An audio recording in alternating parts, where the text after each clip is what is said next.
உக்ரைனுக்கு வழங்கப்பட்டு வரும் அனைத்து ராணுவ உதவிகளையும் நிறுத்துவதற்கு அமெரிக்க ஜனாதிபதி டொனால்ட் ட்ரம்ப் நிர்வாகம் ஆலோசனையில் ஈடுபட்டிருப்பதாக சர்வதேச ஊடகங்கள் செய்திகளை வெளியிட்டிருக்கின்றன. அமெரிக்க ஜனாதிபதியாக ஜோ பைடன் இருந்த காலத்தில் போரில் உக்ரைனுக்கு ஆதரவாக அமெரிக்கா செயற்பட்டு வந்தது. இதன் அடிப்படையில் ஆயுதங்கள் மற்றும் ராணுவ உதவிகளை அமெரிக்கா செய்து வந்தது.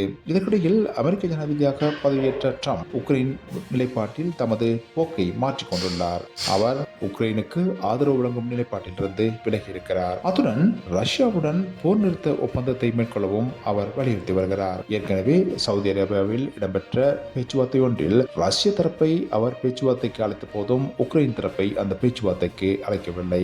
அத்துடன் நேட்டோ அமைப்பில் உக்ரைன் சேர்ந்து கொள்வதற்கும் அவர் எதிர்ப்பை வெளியிட்டு வருகிறார். இதற்கு அவர் கூறும் காரணம் ஜனநாயக கொள்கைகளை உக்ரைன் ஜனாதிபதி மறுத்து வருவது என்பதாகும். குறிப்பாக அவர் தேர்தலை நடத்தாமல் ஜனநாயகத்தை மழுங்கடித்து வருகிறார் என்ற குற்றச்சாட்டை ட்ரம்ப் தெரிவித்து வருகிறார். இந்த நிலையிலேயே உக்ரைனுக்கு வழங்கும் ராணுவ மற்றும் ஆயுத உதவிகளை நிறுத்துவதற்கு அமெரிக்க ஜனாதிபதியின் நிர்வாகம் நடவடிக்கைகளை எடுத்துள்ளதாக தெரிவிக்கப்படுகிறது.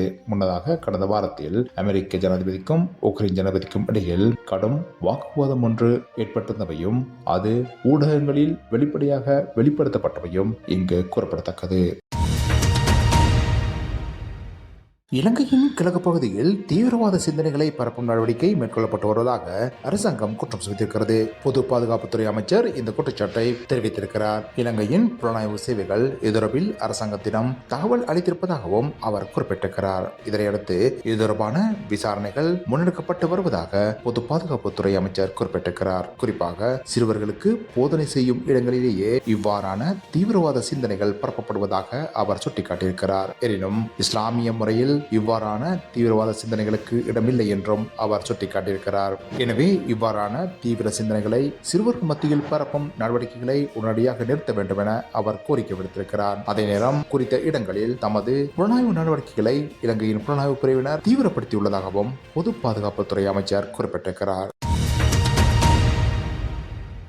சர்வதேச கிரிக்கெட் சம்மேளனத்தின் சாம்பியன்ஷிப் போட்டிகளின் இன்றைய ஆட்டத்தில் இந்திய அணி நியூசிலாந்து அணியை 44 ஓட்டங்களால் தோற்கடித்திருக்கிறது. முதலில் துடுப்படுத்த ஆடிய இந்திய அணி 9 விக்கெட் இழப்பிற்கு 50 ஓவர்களில் 249 ஓட்டங்களை பெற்றது. இதில் ஸ்ரேயஸ் ஐயர் 79 ஓட்டங்களை பெற்றுக் கொடுத்தார். இதற்கு பதிலளித்த நியூசிலாந்து அணி 45.3 ஓவர்களில் அனைத்து விக்கெட்டுகளும் இழந்து 205 ஓட்டங்களை பெற்றது.